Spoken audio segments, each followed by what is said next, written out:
করছি চট্টগ্রাম থেকে। দেশ এবং দেশের বাইরে থেকে যারা আমাকে দেখছেন এবং যারা আমাকে দেখবেন সবার জন্য এই বার্তাটি গুরুত্বপূর্ণ। দয়া করে নিজ দায়িত্বে সবার কাছে আমার বার্তাটি পৌঁছে দেওয়ার অনুরোধ করছি। আপনারা বর্তমান বাংলাদেশের সার্বিক অবস্থা জানেন, আপনারা সবকিছু দেখতে পাচ্ছেন এবং সবকিছু জানতে পারছেন।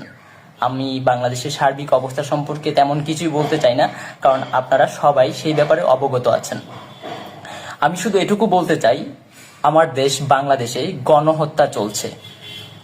আপনারা দেখতে পাচ্ছেন যে আমাদের যে শহীদ ভাইয়েরা আছে, যাদেরকে হত্যা করা হয়েছে, খুন করা হয়েছে।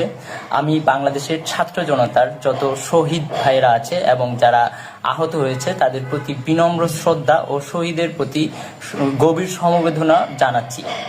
সরকারের কংক্রিটের জন্য মায়া কান্না ও শহীদদের আহতদের জঙ্গি বিএনপি ও জামাত শিবির টেক দিয়ে হত্যাকাণ্ডকে জায়েজ করার তীব্র সমালোচনা জানাচ্ছি। আপনারা জানেন আমাদেরকে এখন বর্তমানে কিভাবে দিনাতিপাত করতে হচ্ছে। না ঘুম আছে, না খাওয়া আছে, কোনো কিছুই ঠিকঠাক নেই। আপনারা দেখতে পাচ্ছেন, আমি ভাষায় প্রকাশ করতে পারছি না আমাদের এখনকার বর্তমান পরিস্থিতি। জাস্ট যাযাবরের মতো আমাদেরকে দিনাতিপাত করতে হচ্ছে, জীবনযাপন করতে হচ্ছে। তো আপনারা আমাদেরকে দেখতে পাচ্ছেন, যারা আমাদের বাংলাদেশে বিভিন্ন জায়গায় সমন্বয়ক আছে, বিভিন্ন আন্দোলনকারী আছে, তাদের সাথে কেমন অত্যাচার অবিচার করা হচ্ছে। তো আমি আপনাদেরকে সার্বিক পরিস্থিতি সম্পর্কে তেমন কিছুই বলতে চাই না। আপনারা সবকিছু দেখতে পাচ্ছেন, সবকিছু জানতে পারছেন। সেই জায়গাটা থেকে আসলে আমার কাছে মনে হয় যে এখানে বেশি কিছু বলার নাই। তো আমি কিছু ব্যাপার আপনাদের কাছে শেয়ার করতে চাচ্ছি। আমি জানি না এই লাইভটি করার পরে আমার কি অবস্থা হয়, বা আমি পরবর্তীতে আপনাদের সাথে কথা বলতে পারি কিনা, আপনাদের সামনে আসতে পারি কিনা, এটুকু আমার নিশ্চয়তা নাই।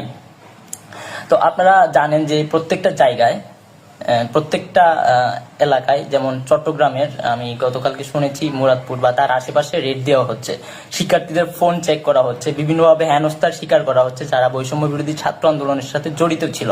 আপনারা জানেন যে সারা বাংলাদেশের শিক্ষার্থীরা তাদের যৌক্তিক আন্দোলনে নেমেছিল এবং শান্তিপূর্ণভাবে কর্মসূচি পালন করে আসছিল। সেখানে কেমন হত্যাযজ্ঞ চালানো হয়েছে, আমার ভাইদের কিভাবে খুন করা হয়েছে, আমার ভাইদের কিভাবে হত্যা করা হয়েছে, আপনারা সবকিছু দেখেছেন এবং আপনারা সবকিছু জানেন। তো আমি আপনাদেরকে অনুরোধ করব, আপনারা নিজ নিজ জায়গা থেকে প্রতিরোধ গড়ে তুলুন। এবং আপনার ব্যক্তিগত ফোন চেক করার কেউ রাইট রাখে না, কারো অধিকার নাই আপনার ব্যক্তিগত মোবাইল ফোন চেক করার। তো সেই জায়গাটায় যদি আপনাদেরকে বা আপনার ফোন কেউ চেক করতে চায়, আমি বলবো আপনারা, দেশবাসীর কাছে আমার অনুরোধ থাকবে, আপনারা প্রত্যেকটা জায়গায়, প্রত্যেকটা বিল্ডিং এ, প্রত্যেকটা মহল্লায়, বাংলাদেশের প্রত্যেকটা আনাচে কানাচে আপনারা প্রতিরোধ গড়ে তুলুন এবং সবাই ঐক্যবদ্ধ হন। আপনার ব্যক্তিগত কোনো কিছু চেক করার রাইট কেউ রাখে না। তো আমি কিছু পয়েন্ট আউট করতে চাই আপনাদের সাথে। আপনাদেরকে প্রথমে আমি বলতে চাই, প্রত্যেকটা মহল্লায় মহল্লায় মধ্যরাতে পাকিস্তানি হানাদার বাহিনীর ন্যায় অভিযান পরিচালনা করে ছাত্রদের ও সাধারণ মানুষকে গণগ্রেপ্তারের তীব্র সমালোচনা ও প্রতিবাদ জানাচ্ছি। আপনাদেরকে আমি অনুরোধ করব, আপনারা যে যেখানে আছেন, আপনারা সবাই গণগ্রেপ্তারকে গণপ্রতিরোধে রূপ দেন। যারা বাসায় বাসায় হুমকি প্রদানের ঘটনায় জাতির সাথে এক নগ্ন খেলায় নেমেছে, এর ফলাফল ভালো হবে না বলে আমি হুঁশিয়ারি জারি করছি। সরকারের বাহুবল হিসেবে যেসব মহল কাজ করছে, দেশপ্রেমিক জনতাকে আহ্বান জানাচ্ছি, তাদের চিহ্নিত করুন ও প্রতিহত করুন। বাংলাদেশের সাধারণ মানুষকে ঐক্যবদ্ধ হয়ে তীব্র প্রতিরোধ গড়ে তোলার আহ্বান জানাচ্ছি।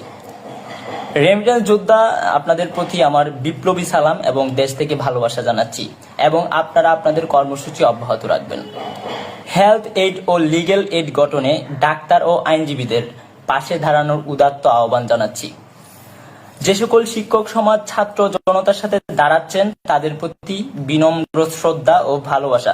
সেই সাথে বৃহৎ শিক্ষক সমাজের নীরব ভূমিকা দেশের মানুষের এত এত প্রাণের বলিদানে তাদের অবস্থানকে প্রশ্নবিদ্ধ করছে। সুতরাং মানুষের পাশে দাঁড়ানোর আহ্বান জানাচ্ছি। বাংলাদেশের দেশপ্রেমিক আপামর জনসাধারণকে এই অন্যায় হত্যাকাণ্ড গণগ্রেপ্তার বন্ধে সকলকে রাজপথে নামার উদাত্ত আহ্বান জানাচ্ছি।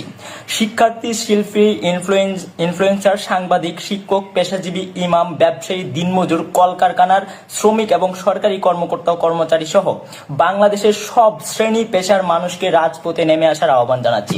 আপনারা জানেন আপনাদের সন্তানেরা ভালো নেই, আপনার দেশ ভালো নেই, বাংলাদেশ ভালো নেই। যেখানে এত এত মানুষকে হত্যা করা হয়েছে সেখানে আমরা ভালো থাকতে পারি না।